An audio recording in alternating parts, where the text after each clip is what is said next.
Well, I'm incredibly grateful for this opportunity to sit down with you, Tom, for just a chat about OMSC, its history, and perhaps a little bit about our future as well. I would love to hear a little bit more about what you feel are a few of the milestones in the history of OMSC. We are celebrating 100 years this year, and it'd be great to get your perspective on that. So, turning 100, we started out in Ventnor, New Jersey, which was a place right below Atlantic City on the coast of the Atlantic Ocean, a block away from the sea and the beach, where families could return for their furloughs to have a break, to rest, to renew, and then go back to the foreign fields. So that was what we would call OMSC 1.0.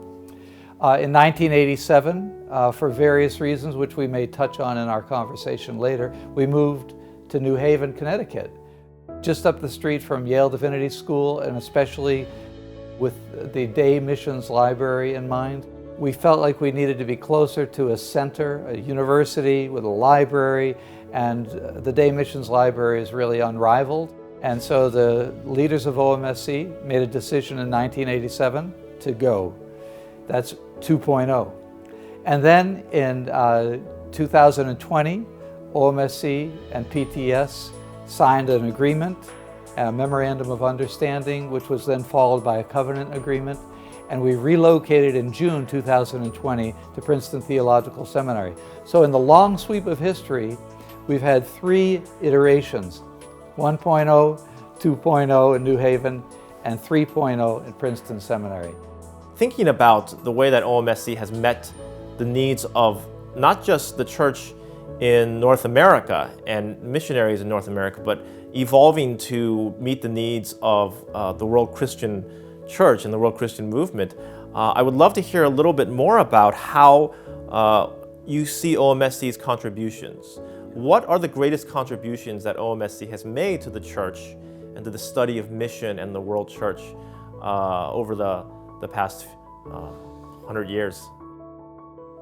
There are many levels, and the first level, which will not be as obvious that I should mention, is the personal level.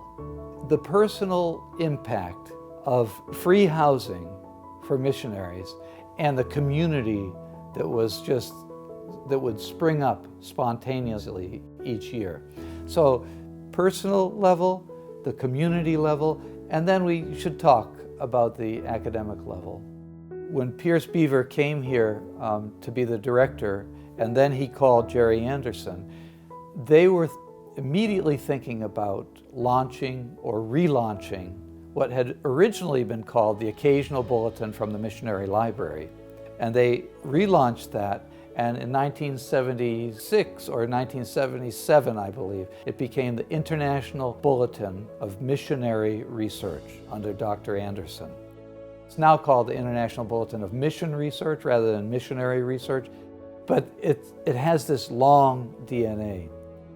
Every major figure in mission studies and world Christianity has been involved with the IBMR.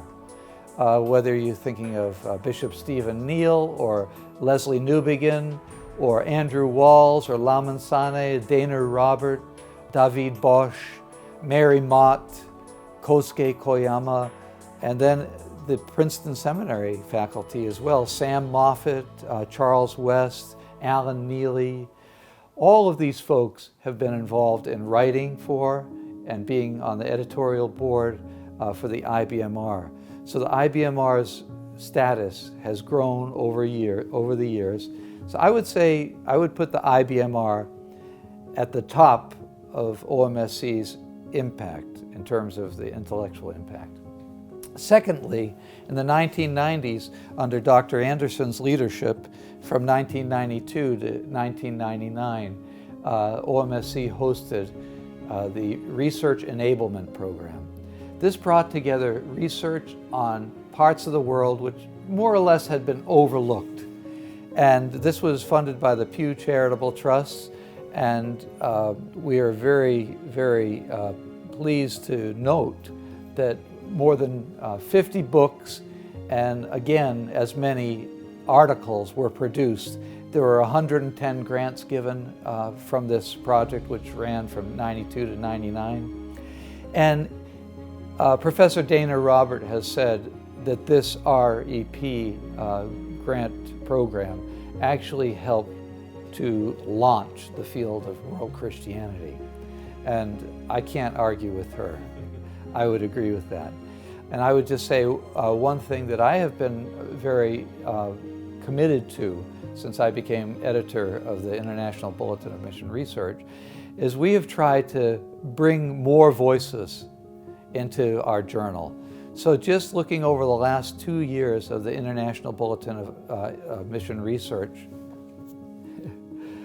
I'm happy to say that we had 76 authors from the Global South just in the last 8 issues, and 71 men and 41 women. So this represents another sea change that I believe is really, really important. It is particularly important to me when I hear the history to mark that milestone when OMSC moved from working exclusively with North American missionaries to now welcoming almost exclusively church leaders and cross-cultural workers from everywhere else in the world but North America. I think it represents a sea change in the study of mission and the world church, and I am just really proud and excited to be at OMSC during this change, because I think it's also changing the DNA, or I should say it's changing the thrust and the focus of OMSC. Our DNA is rooted in hospitality, in research, and now that DNA is, I guess, evolving to meet a new need.